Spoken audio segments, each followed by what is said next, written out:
What's up, everyone? In this video, we're going to be talking about doing some dilations on a coordinate grid, and these dilations are going to have different centers. So we're going to deal with some centers being the origin, and then other points on the grid as well. So just remember that a dilation is a scaled image. So we are stretching or shrinking a figure. And in order to do this, we need to know our scale factor and we need to know our center of dilation. Now remember, when we stretch or shrink this image, we are either enlarging or shrinking the distance from the points to whatever that center of dilation is. So also remember that a dilation is changing the size of a figure. So the test in the course always loves to draw back to, hey, is this transformation a rigid motion? Because we use rigid motions to talk about congruence of figures a lot. But a dilation is clearly changing the size of our figure. So we know it's not a rigid motion, right? But we have a formula also for scale factor where we have scale factor, our scale factor k is equal to a new length, which is going to be on our image, divided by our old length, which would be on our pre-image. And then here we have our dilation notation with the capital D and then the subscript k. So the first example we're going to deal with is we are going to take these 3 points that make a triangle ABC, and we are going to dilate them to make A prime, B prime, C prime, and the scale factor here is 2. So the regions and these questions don't like to always be specific. Sometimes they're a little lazy. So if there is no center of dilation specified, we always use the origin. And again, we're doing this unless otherwise specified. So again, the idea of dilating these points is we want to, and our scale factor is 2 here, right? So we're doubling. So essentially, we are going to be doubling the distance from all 3 of the points to the center of our dilation, which is the origin. So I always like to mark that as well, just so I can kind of clearly see where I'm measuring my distances from. So let's deal with A first. So for A, from our origin, we go to the left 1 and up 2. So we just have to double that. Instead of going to the left 1 and up 2, we got to go to the left 2 and up 4. And that's going to be your A prime right now. So A prime is at -2, 4. Now, you don't have to draw the lines in like I do. If you can conceptually see this without drawing these lines in there, then your picture doesn't have to look as messy as the one that we just did, right? But sometimes drawing the lines kind of helps you see. So it's really up to you. Now, we need to do the same thing for, let's do C prime first. So C prime, we got to go to the right 5 and up 4.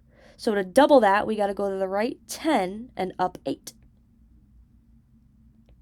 So C prime is going to be at 10, 8. Now B prime is a little bit different from points A, or B is different from A and C because it's only going up, but that's okay because you only have to double that up distance then. So to get to B, we got to go up 6. So if we want to double that, we got to go up 12 instead. So that point's going to actually end up off the grid, which is okay. We can estimate where it goes, but that's going to be 0, 12. Now if we connect our points here, we create triangle A prime, B prime, C prime. And again, the idea here is that if we take a ruler or whatever and we measure the distance from A to our center of dilation, and then we take a ruler and we measure the distance from A prime to our center of dilation, we know that that distance is going to be doubled. Now, this holds for points B and B prime as well, and for C and C prime, right? That's the idea of dilating. You are, in this case, we are doubling the distance from all of our points to that center of dilation. Now, there are some important things that I want to analyze in this example. So some important things are, again, what we talked about, enlarging or shrinking that distance of our points to the center of dilation. So we already spoke about that.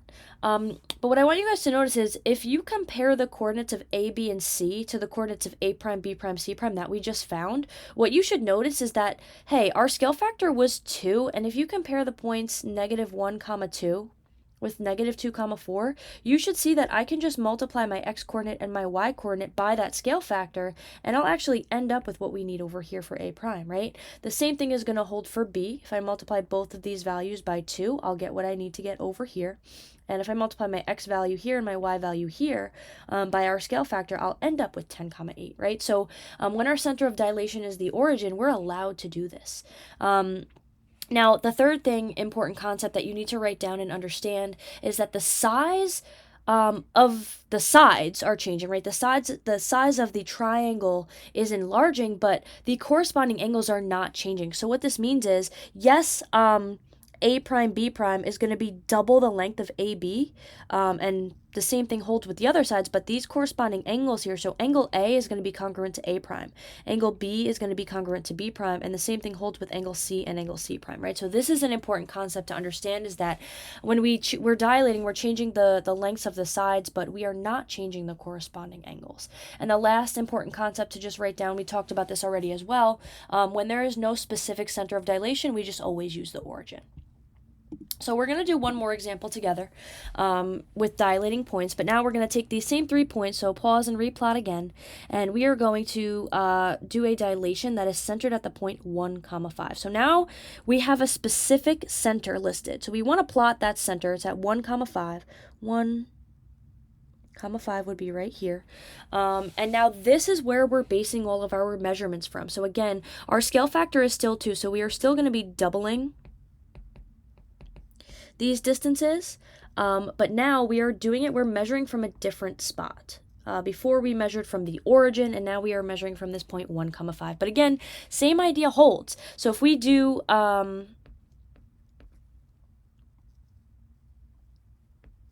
let's list our points out here. So let's do B prime first, or B first. It's the closest one. So I'm seeing that we have to go up 1 and to the left 1. So if we want to double that distance, I got to go up 2 and to the left 2. So B prime is going to be right here. And again, if you don't want to draw these arrows in, you don't have to. You can do this without marking it all up so that your picture's a little neater. So B prime is at negative 1 comma 6.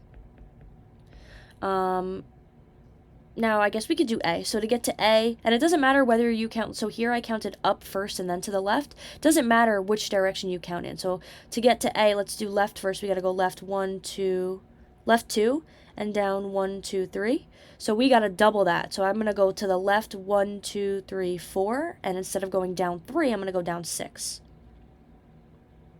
So A prime is going to end up over here, and that's at negative 3, negative 1. Oops.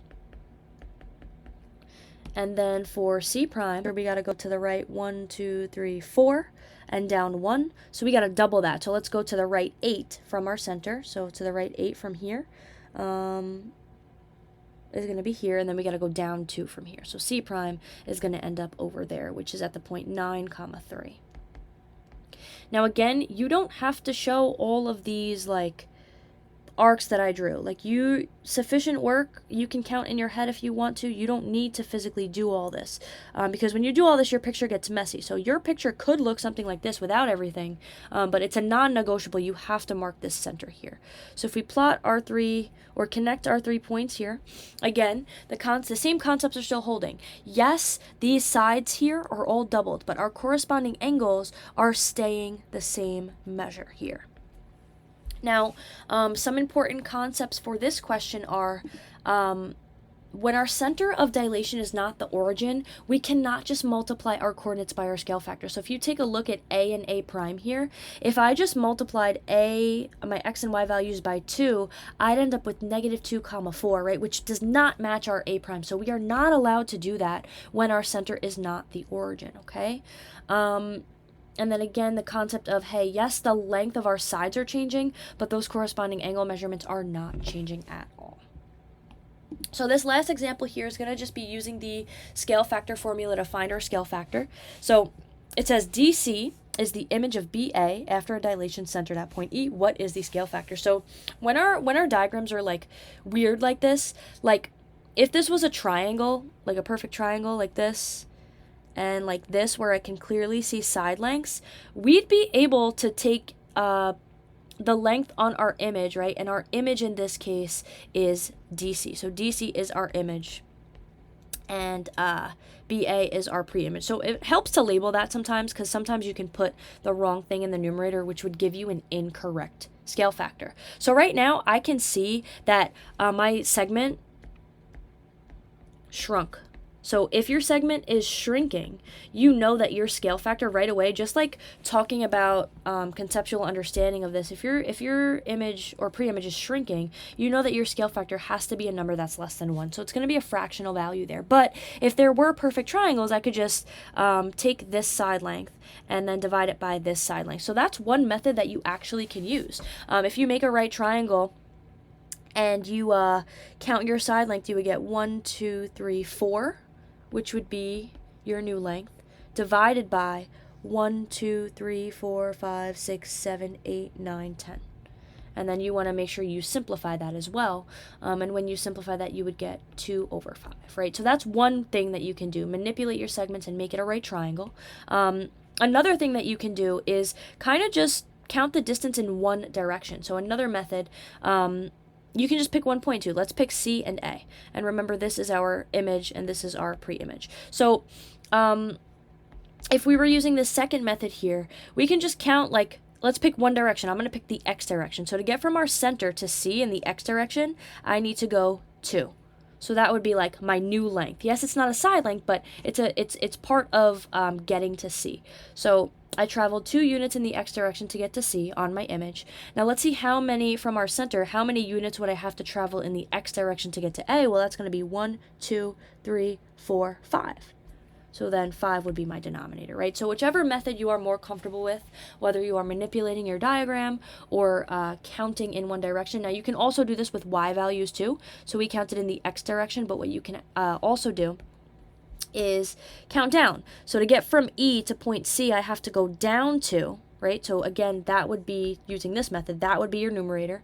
To get from E to A, though, I have to go down 1, 2, 3, 4, 5, and then I'm left there in the Y direction. Perfect. So there are 3 different ways here that you can find the scale factor, and you can choose whichever one you like to. Just make sure you're always going back. Like if your scale factor is less than 1, your figure should be shrinking, and in this case it is, so we're good. But if you did something and you counted wrong and you did 5 over 2, you'd be able to be like, whoa, whoa, whoa, my scale factor is bigger than 1, but my image is, or my figure is shrinking, so there's something wrong with that answer. So always check the validity of your responses, okay?